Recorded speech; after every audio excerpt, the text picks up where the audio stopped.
Alright, so hello everyone, my name is Jayan and today we're the 20th of June and this will be the Casper 101. So today I don't want to talk about it too much because it was basically back to back to back, back to back to back, and then dinner back to back. So yeah, that was a tough day. But I'm happy the week at the clinic is finished for today. Tomorrow we have 3 private cases. We're lucky enough actually to have time to finish their program and everything. So I'm very happy about that. And yeah, I'm very tired mentally and physically. I feel like training 6 times a week is a lot.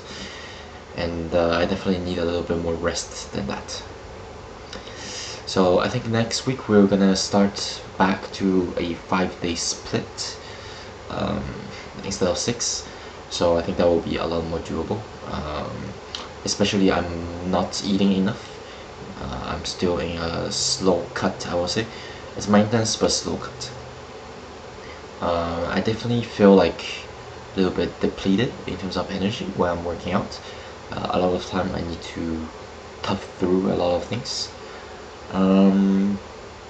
And today was very long, so like let's say at the 20-minute mark I cannot go further. Have to take 2 deep breaths and get myself set up mentally, because it was just too much for my CNS.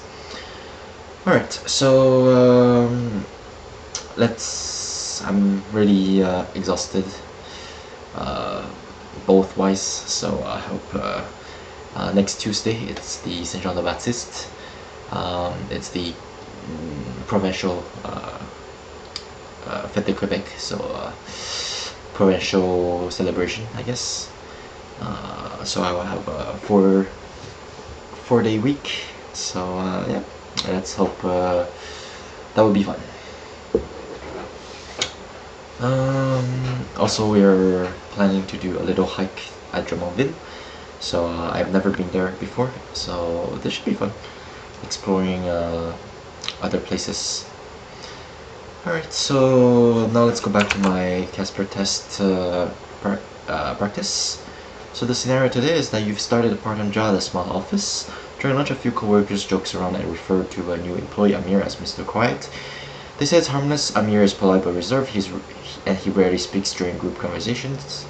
One day someone says in front of you, "Guess Mr. Quiet isn't talking again." Classic Amir. People laugh. Amir forces a smile but looks uncomfortable.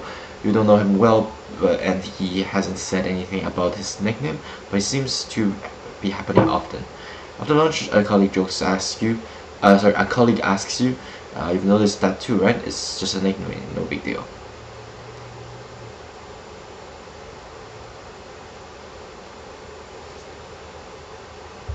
Okay, so now let's start 30 seconds to think about it.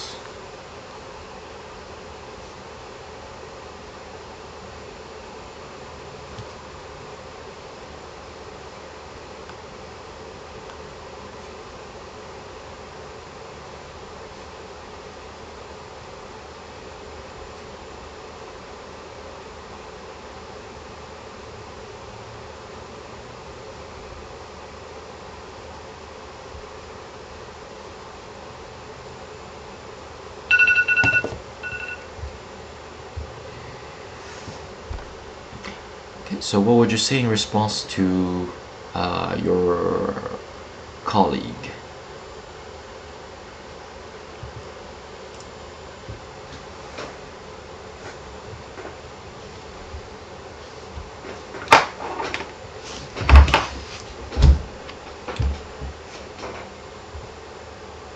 First, under the situation, I'll smile back at my colleague at first, just for a formal politeness, I think.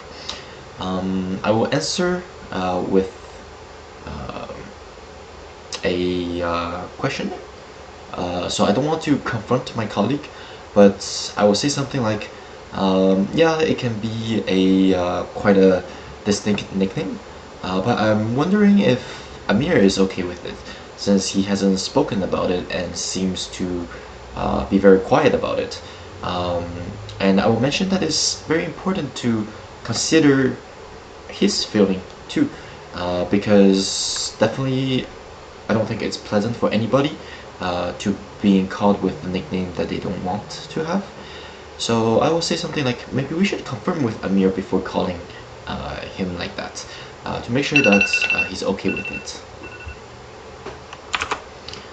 Second question, what would you do if Amir later confided to you that he didn't like the nickname but didn't want to cause tension?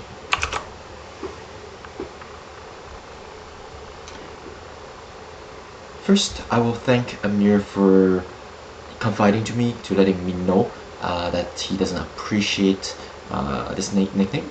And I will say something like, yes, I do understand it can be very annoying being called a nickname that you don't like, and definitely we should change that. I will help Amir.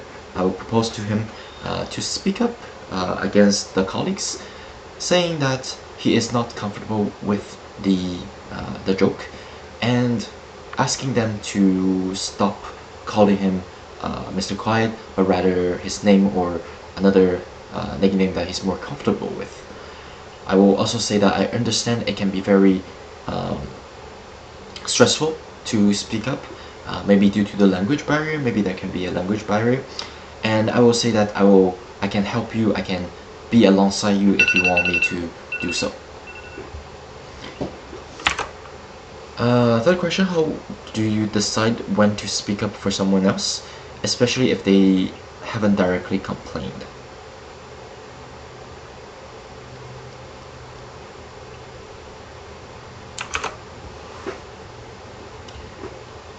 In the case if the person hasn't directly complained, I will first be very observant and looking at their reactions, whether they are making faces or is there anything that of their body language that they are like feeling dislike, things like that.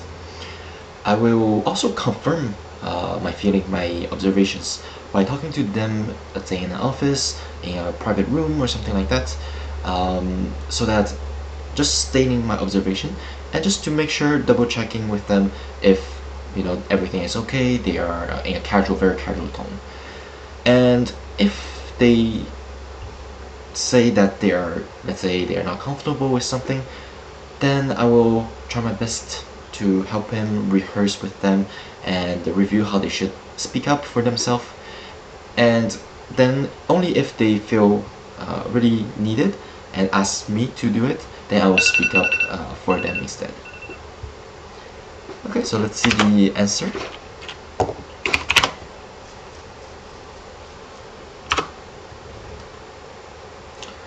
So I will respond. So first question, what would you respond in the colleague? I respond calmly and tactfully without making it too confrontational. Something like it seems a nickname, but it's lighthearted, make people singled out, especially if it keeps happening. I validate his feeling and respect the request, but I gently advocate him. I totally understand no one wants to make waves, but I think there's quiet way to shift tones. I'd be happy to help.